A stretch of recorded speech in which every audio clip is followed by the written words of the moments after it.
Joining me in studio now is the Kenya Red Cross Secretary General Abbas Gullet. Thank you for coming in. Thank you for having me. Of course, you announced that you have withdrawn your staff and suspended operations in Baringo due to the volatility there. But this is not the first time that you dealt with the area or even volatility. 2014, 2016 with the Kapedo attacks. But has it been this bad?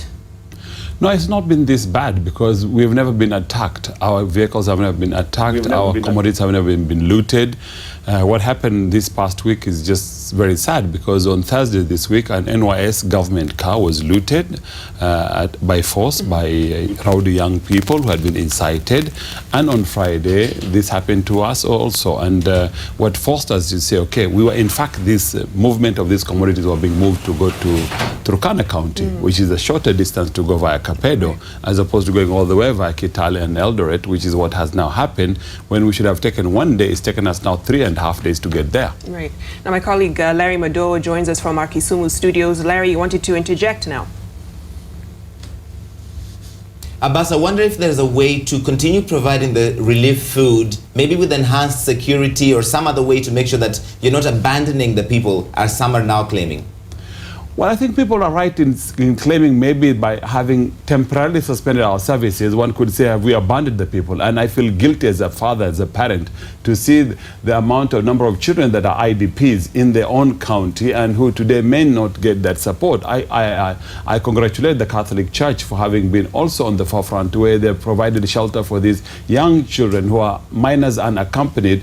But I think we have always said we do not need escort, and people have trusted us. Even at the height of the post-election in 2007, 2008, we could move freely and do our work without interference. And what happened this week was, of course, there was the killing of the teacher that led to a bit of people demonstrating, which also led to now the other two people being killed, the Pokots who are now the politicians. And all these things came at a go, and then we saw the flaring up of, people being evicted from their homes in Arabal, in Makutani. And all right, if I can just jump in here real quick. The downside to this, obviously, is the humanitarian crisis expands and continues if the Red Cross does not step in. And right now, there's nobody really who has the capacity and who has the kind of logistical know-how of the region like the Red Cross. Which is true, Larry, but what we have said to the leadership, both the county government and the central government that provides security, we need to be assured that we can move freely without being hampered, without our commodities being looted, because the same community that was being assisted are the ones who are looting from us, and they're actually looting from themselves in that sense.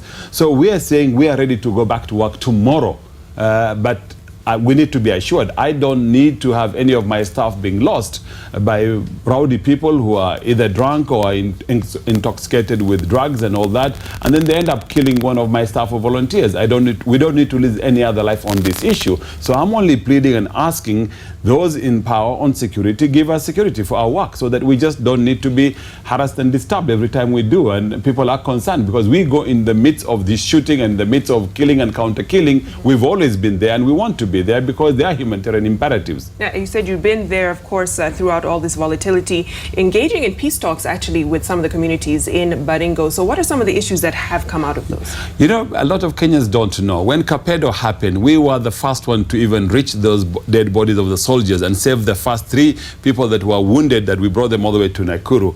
The 24 guns that were stolen from the government, we were able to return them, the 22 in the first 3 days, because we had direct contact with the people party to this problem because of the trust and the confidence that they had. If we look at Elgeyo Marakwet, initially the fight was between the Pokots and the Marakwets, and we brought peace after many years of dialogue with them. Congratulations to Lina Chebi Kilimo, congratulations to Asman Kamama. When they were both MPs in 2012, we signed an MOU.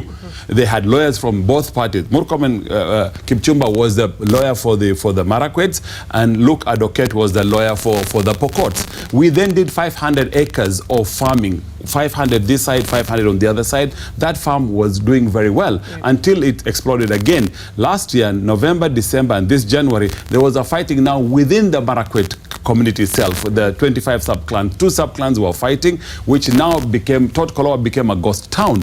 The police had to go and use APC to control the even movement of people. Police escorts everywhere that you never heard of this thing. You only had this in northeastern Kenya. Right. So we then went back and talked to the professionals for Kapshoya and Kapsiren clans with Lina Chabi Kilimo and Engineer Kilimo, and we were able to bring dialogue. We then brought in 500 elders from these 25 sub-clans in Elgeyo Marakwet. Today, those sub-clans have peace among them.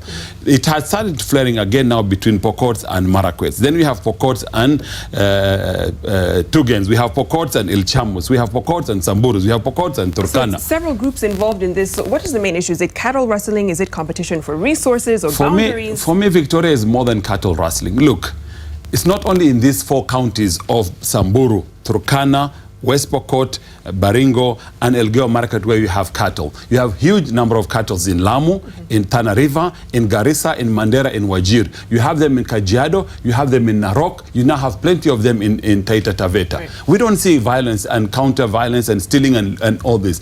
Certainly there are political issues involved in this county. There are resources involved here with the geothermal and other resources. There is a sandalwood business, there is a charcoal business, there are a lot of business in this place. And who is suffering is the ordinary Mwananchi. That Wanjiku and that little child are the ones who are suffering. We are just saying give us space to work, so and we're ready to work. So this is politically motivated, you feel? I'm saying politics is one of the main things, okay, but there are other resources too. So it's a host of things that are involved in this whole belt. Why is it only common in these 4 counties? And if it is political, Abbas,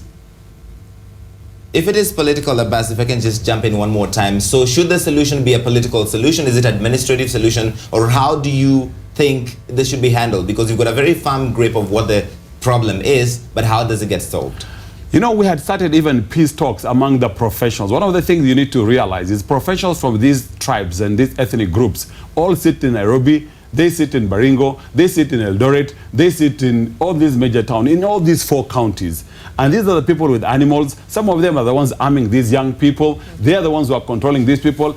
And you know, I mean, even when we had Baragoi some few years ago, all these things are all interrelated. They happen before elections. In some places like Tana River, there'll be violence before election. In Mandera, it happens in Marsabit, and it calms down eventually. But why is this one only the one persisting? There must be good reasons, and it's more than meets the eye.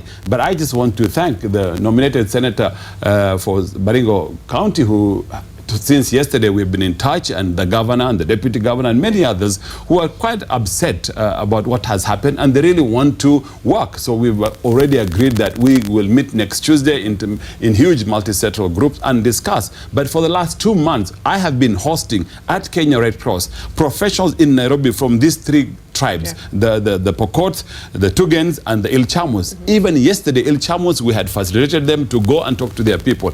On the night of the killing of the 2 Pokots politicians, they had gone there that Friday to be there. One of them that has been wounded, who was in Nakuru hospital, is one of the leaders of this community that was going to go out that Saturday to go and now talk to their people on the ground, because it's what we've agreed. Yeah.